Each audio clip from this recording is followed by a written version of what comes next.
Hi y'all, Katsumi here. Welcome to my LEGO library. We're in the review section of the library today, reviewing the LEGO architecture set 21028, New York City. This LEGO architecture is part of their skyline sub-theme, where they make little skylines of all the cities. I have Chicago, London, and Tokyo so far, and now I have New York. If I'm not mistaken, this one has been around for a little while, so I'm glad I was able to get it. It has 598 pieces. This one is ages 12 plus, which is interesting given that their latest skyline, the Singapore skyline, is not that much more complex, I don't think. And it has an 18 plus age rating, but it also has more distinct packaging with the colored greeveling at the bottom, which is extremely consistent with all their adult-oriented sets. So that might be more of just a marketing thing rather than an actual age recommendation. The actual size reference is the tiny Statue of Liberty, which is one of those, is it nano or micro? One of those minifigures. This side shows a side angle, as well as that the box includes details on design and history, or détails de la concepción et la histoire, or información acerca del diseño y la historia. For some reason, the architecture seems to translate into Spanish and French way more consistently than even any other. Here's another angle. Actually, is it the same? Okay, no, so they actually gave us the left side here, or from the left side, and then from the right side. New York City is located in New York, in this country, the United States of America. In French, they did, as it just New York, New York États-Unis. And then in Spanish, it's Ciudad de Nueva York and Nueva York en los Estados Unidos. The back shows an in real life picture of each of the architectural monuments they decided to honor in this set, including the Statue of Liberty, the Empire State Building, the Chrysler Building, the Flatiron Building, which unironically, I used to call it the Flatrion Building just because I never stopped to actually correct myself or actually read the word. I literally was calling it the Flatrion Building for so long. Flatiron Building, and the new One World Trade Center. And then there's a small blurb about New York City in general.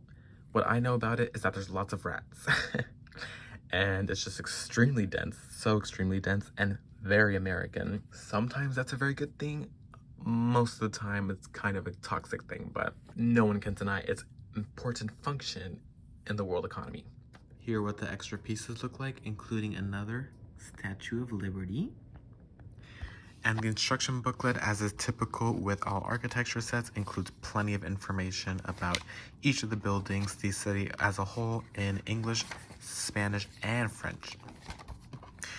And this one's so old that in the back they're advertising the very first skyline, Venice, as well as this retired studio kit.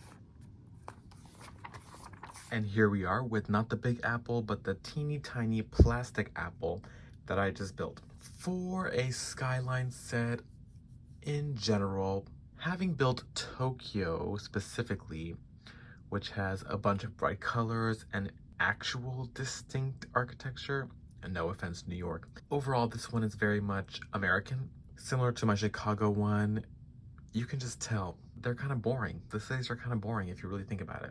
I mean, of course, there's plenty of culture inside them. But in terms of architecture, there's a missing playful creativity aspect. The country is so new that it was ingrained with capitalism in such a way that even the buildings are built just to make money and not to look pretty. But politics aside, it's still a very cute set.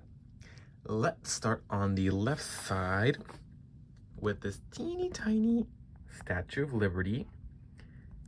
So here's the only nature representation in the entire set is these 4 1x3 olive green tiles that are still covered up by tan structure, the tan pedestal that holds up the Statue of Liberty. As the logo said, great representation. Love the symmetry. Love that it's 3x3, you know, as opposed to an even number of studs on all sides. In fact, this is the only part of the build that extends the typical 4 wide base with one more stud punched out the back. And the water is represented as clear when really, if we're being real, it should be represented as transparent brown. But works well enough. They did the same thing with London. I'm sure that London River should also be represented with brown instead of clear, but it looks pretty. And then we're immediately thrown into the concrete jungle with the Empire State Building. This one is the one that uses a bag entirely of 1x2 tan grills. And it's working, it's looking great. It's adding textures to the side while keeping color consistency, which, as y'all know, is one of my go-to Lego design motifs. There is a little bit of gray poking out at the base in these four corners. And then up here, this piece, which is a 1x1 brick with studs on all four sides and well, obviously the studs on top. I thought it comes in gray. Perhaps it did not when this came out. In insert year here. Empire State, it was named after the fact that New York is sometimes called the Empire State. Learned that in the introduction. The extreme symmetry is another great appreciated aspect of these architecture sets in general, because clearly there's a front, but the back looks the same. Next is the Chrysler Building, which is the prettiest just because it has the clear transparent pieces. And then all this metallic gray up top to make that cool, to represent those cool me reciting the introduction of the book again. It's 7 arcs that make up the stainless steel Art Deco topper of this building. This one was fun. Besides this main section of the tower here, which got a little repetitive, this base was surprising with how it utilized 1x2 white jumpers to slightly offset by half stud each of those little layers as you were, approaching the main top of the tower.